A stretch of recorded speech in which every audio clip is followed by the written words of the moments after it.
When the Oval Office went silent, the room did not erupt. No voices clashed. No urgent orders were shouted. Instead, the Oval Office fell into a silence so complete it felt heavier than panic. In that quiet, the future of the nation paused, waiting for a single decision. Moments like this rarely appear in history books. They don't announce themselves with dramatic headlines or flashing cameras. Yet they matter more than almost anything else. Because when the Oval Office goes silent, it means every option has been weighed, every warning heard, and none of the answers feel safe anymore. This is where leadership stops being theoretical and becomes deeply personal.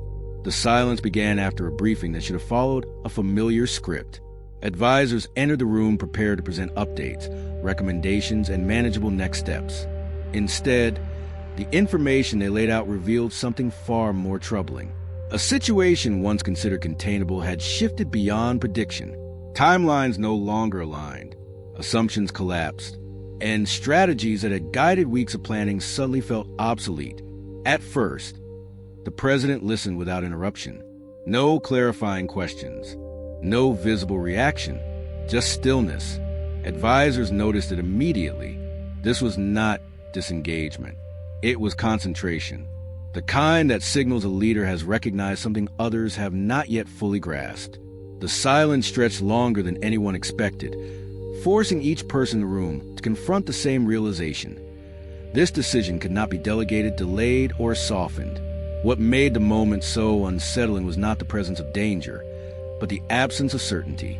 Every proposed path carried consequences that extended far beyond the immediate crisis. One option risked escalation. Another risked loss of credibility. A third threatened long-term stability. Each argument was logical, each was defensible, and none offered reassurance. As the silence continued, the advisors began to understand its meaning. The president was no longer choosing between policies. They were choosing between futures, between outcomes that would define not just an administration, but how the country would remember this moment years from now. This was the instant before history moved forward, the breath held between action and consequence. And inside that silence, the true weight of the presidency revealed itself.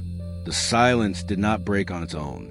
It was held in place by the knowledge that once it ended, there would be no turning back. Advisors shifted slightly in their seats, careful not to interrupt the moment. Each of them understood that they were no longer witnesses to a discussion, but to a reckoning. One by one, the implications of the briefing settled into the room. The intelligence was credible, the timing was unforgiving, and the margin for error had narrowed to almost nothing. What had once been a debate about strategy had transformed into a confrontation with reality. The familiar safety net of precedent no longer applied. There was no previous moment close enough to serve as a guide. When the president finally spoke, it wasn't to announce a decision. It was to ask a question that reframed everything. A question that stripped away assumptions and exposed a fragile foundation beneath the proposed plans. The room responded slowly, cautiously, as advisors recalibrated their arguments in real time. The silence had already changed the conversation. As details were revisited, cracks in the earlier consensus began to show. Certain risks had been understated. Certain consequences had been deferred rather than addressed. And some assurances once spoken with confidence now sounded hollow when placed against the full scope of the threat. The more the discussion unfolded, the clearer it became that the administration had been preparing for a version of events that no longer existed.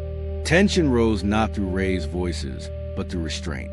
Each advisor chose their words with care, aware that persuasion had replaced certainty. Loyalties quietly shifted as new realities emerged. Those who had advocated strongly for decisive action now hesitated. Those who had urged caution now feared delay. The silence had not disappeared. It had embedded itself into every sentence. Behind the debate, a deeper conflict took shape. This was not simply about responding to a crisis. It was about control, about whether the White House could shape events, or whether it was already reacting to forces set in motion beyond its reach. That realization unsettled even the most experienced voices in the room. The president listened, absorbing every argument without signaling alignment. This restraint was deliberate. It forced clarity. It exposed weaknesses, and it made one truth impossible to ignore. Whatever choice was made next would carry consequences no briefing could fully predict. The Oval Office remained still, not because there was nothing left to say, but because everyone understood the gravity of what was coming. The silence had done its work. It had narrowed the field. It had stripped away comfort, and it had brought the administration face to face with a decision that could no longer be postponed. The conflict emerged not as an argument, but as a fracture in certainty. Advisors who had arrived aligned now found themselves divided by the weight of consequence. The room had shifted from analysis to accountability, and every recommendation carried a personal stake. No one wanted to be remembered as the voice that pushed the country toward irreversible harm. The president leaned forward, pressing deeper into the reasoning behind each option. Not the surface explanations, but the assumptions beneath them. Why this timeline? Why this level of risk? Why this belief that control could still be maintained? With each question, the space for easy answers shrank. What remained was uncomfortable honesty.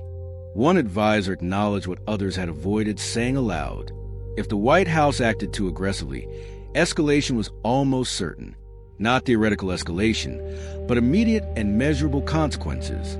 Another counter with an equally troubling reality. If the administration hesitated, the window to influence outcomes would close, leaving the nation reacting rather than leading. Both were right, and that was the problem. The conflict sharpened as new information arrived mid-discussion. Not a dramatic revelation, but a subtle shift that altered probabilities just enough to unsettle the room. Risk calculations changed. Confidence weakened. The balance that had held the conversation together began to tilt. Voices remained controlled, but urgency seeped through every exchange. Advisors began defending not just their recommendations, but their judgment. Careers, credibility, and legacy hovered just beneath the surface.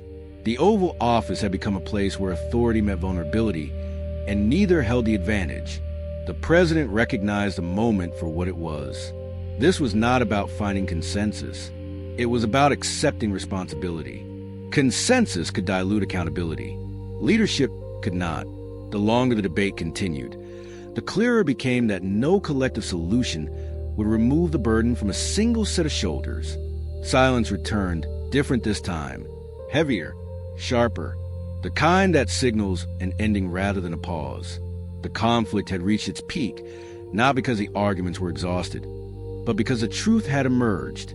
There was no safe path forward, only a necessary one. And in that stillness, the president prepared to choose, knowing that whatever came next would define not just the outcome of the crisis, but the meaning of leadership in its wake. The decision did not arrive with force. It arrived with clarity.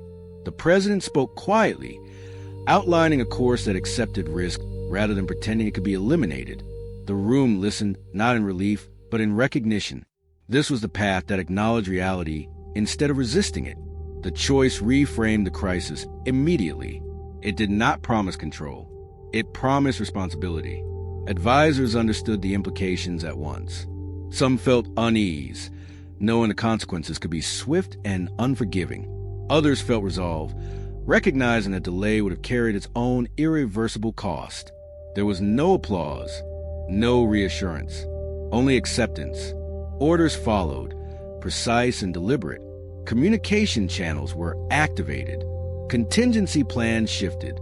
The machinery of the White House moved with renewed focus, not because uncertainty had vanished, but because direction had been set. The silence that once filled the Oval Office gave way to action grounded in purpose rather than comfort. As the room cleared, the president remained alone for a moment, absorbing what had just been set in motion. Leadership rarely announces itself in triumph. More often, it appears in restraint, in the willingness to choose without guarantees. The decision made that day would be debated, criticized, and analyzed for years. But in that moment, it was simply necessary. Beyond the White House walls, the nation continued its day unaware of how close it had come to a different future. History often turns quietly, shaped by choices made far from public view. This was one of those moments. The Oval Office had gone silent, and from that silence, a path forward had emerged. The true measure of leadership is not the absence of doubt, but the courage to act in its presence. And when the silence finally lifted, it left behind a decision that would echo long after the room itself returned to routine. Subscribe to join the journey. When the